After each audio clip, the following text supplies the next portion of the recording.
आप विश्वास करो, एक एक नाम का फल आपको इसी जीवन में आपको देखने के मिलेगा। एक एक नाम का फल। देखो, जो संसार में लगे पड़े हैं, जो धन इकट्ठे करने में जो भाग रहे हैं, जो नाम से विमुख हैं, उन जीवों का हाल देखो आप। वो संसार के व्यक्ति वस्तु भोग विलास में लगे पड़े हैं। वो अनंत जन्म से इस संसार में आ रहे हैं और जा रहे हैं, और यही संसार के भोग विलास वस्तु इकट्ठे करके और कब शरीर छूट जाता है कोई पता भी नहीं होता है। आप देखो, भगवान का नाम सत्य है, पर 4 लोग कंधे पर ले जाते हैं राम नाम सत्य है बोलते हुए, फिर भी उनको दिखाई नहीं देता, महसूस नहीं होता कि कल का मेरा भी यही हाल होने वाला है। कल का मैं भी इसी तरीके से जाऊंगा तो यहाँ से शरीर भी जला दिया जाता है, सब कुछ छूटता है, फिर क्या जाता है हमारे साथ। आप संसार को देख रहे हो तो वही संसार के लोग कहते हैं कि राम नाम सत्य है, राम नाम सत्य है, पर वो कहते हुए ले जाते हैं। आप तो इतना सुनते हो, इतना देखते हो, फिर भी समझ नहीं आता कि राम नाम सत्य है। कल के ये गए, कितने लोग आए, कितने गए, हमें भी जाना है, पर हम भी क्या कर रहे हैं, संसार के भोग विलास व्यक्ति वस्तु स्थान में लगे पड़े हैं। हमें भी ये शरीर छोड़ना है, ये शरीर हमें भी छोड़ना है। ये पंचभौतिक शरीर पंचभौतिक में मिल जाएगा, पर जिनको आप संसार के भोग विलास वस्तु स्थान में लगे देख रहे हो, उनके जीवन में कितना अनेकों प्रकार के दुख है, कितना अंदर क्लेश बना हुआ है, आप ये नहीं देख रहे हैं। वो जो नहीं करना चाहिए, जो नहीं खाना चाहिए, जो नहीं देखना चाहिए, वही करते हैं, वही खाते हैं, वही भोगते हैं। क्यों? क्योंकि ज्ञान में वृत्ति नहीं है, अंधकार में जीवन जी रहे हैं, पाप कर्म इकट्ठा कर रहे हैं और सोच रहे हैं कि मुझे कुछ होना।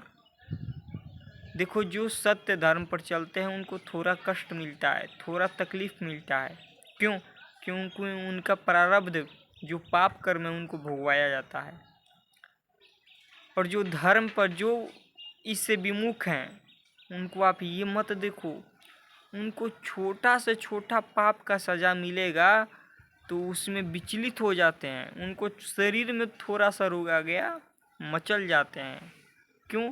क्योंकि अंदर धैर्य शक्ति नहीं है, अंदर साहस नहीं है, अंदर कोई बल नहीं है, किसी का आश्रय नहीं है, बस ये शरीर का बल और ये संसार के लोगों का बल और धन का बल। तो समझो कि ये शरीर में भी एक दिन रोग आना है, शरीर भी भयंकर बीमारी से युक्त होगा ही, पाप कर्म का सज़ा भोगना ही पड़ेगा। तो जो भी लगे पड़े हैं पाप कर्म में, उनको उनकी सज़ा भोगना ही पड़ेगा। यहाँ तो ब्याज भोगवाया जाता है, ऊपर मूल्य भोगवाया जाता है नरक में।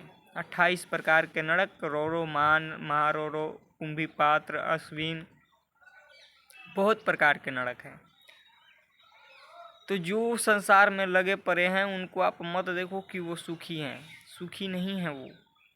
वो महा दुख में पड़े हुए हैं, उनको पता नहीं है कि कोई उनका साथ नहीं देगा। जब इसी से कहते हैं कि भगवान का नाम, एक एक नाम आपको बचाएगा, आपका साथ देगा। आप जहाँ फंसोगे वहाँ आपका भगवान का नाम जो जप किए हो वो एक एक नाम आपको साथ देगा।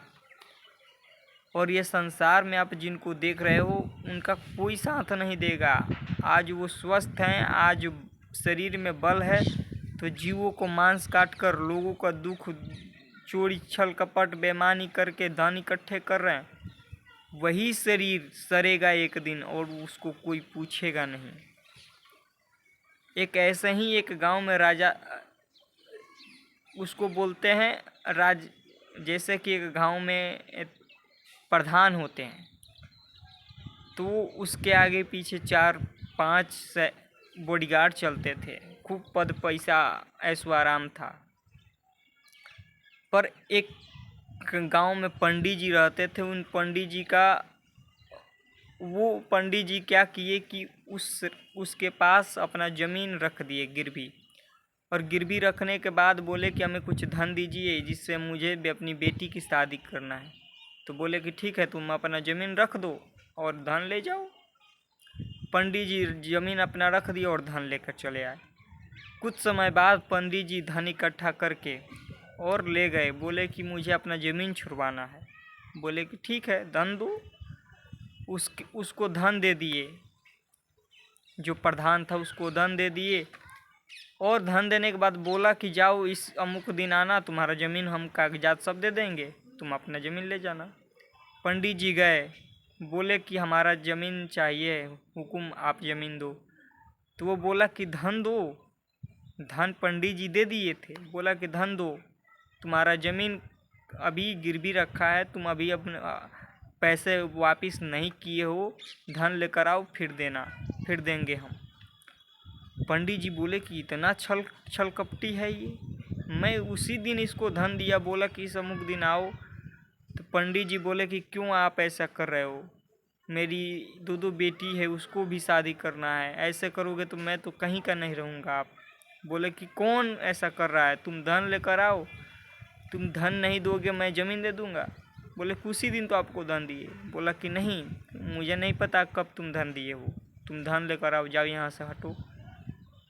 पंडित जी के अंदर से एक आह निकला कि जा, मैं तो जा रहा हूँ, पर तू भी सुरक्षित नहीं रहेगा, तेरा भी नाश होगा।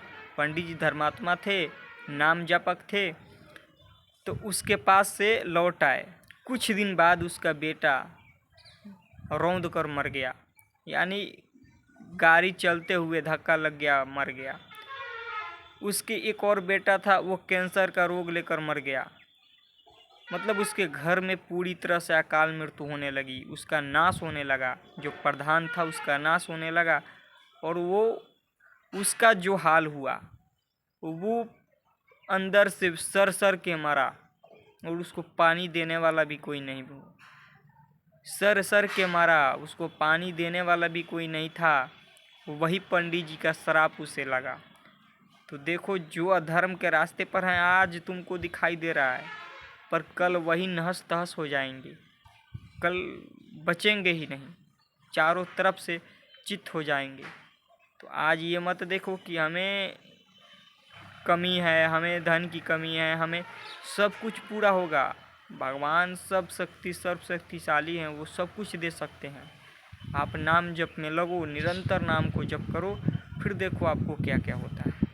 संसार के लोगों को मत देखो, वो 84 के चक्कर में जाएंगे, और यहाँ उनको थोड़ा समय के लिए उनका पुण्य का प्रताप मिला है, भोग लेने दो, फिर देखना कैसे वो छितरेंगे। तो सबसे यही कहना है कि नाम जप में लगो और निरंतर नाम को जपो। जैसे भी हो, खाते पीते, सोते चलते, जागते उठते बैठते, यही आपको बचाएगा, यही आपका साथी है, यही आपको हर समय रक्षा करेगा। जहाँ भी जाओगे नाम आपका रक्षक बन के खड़ा रहेगा। तो निरंतर आप नाम जप करो। जय श्री राधे।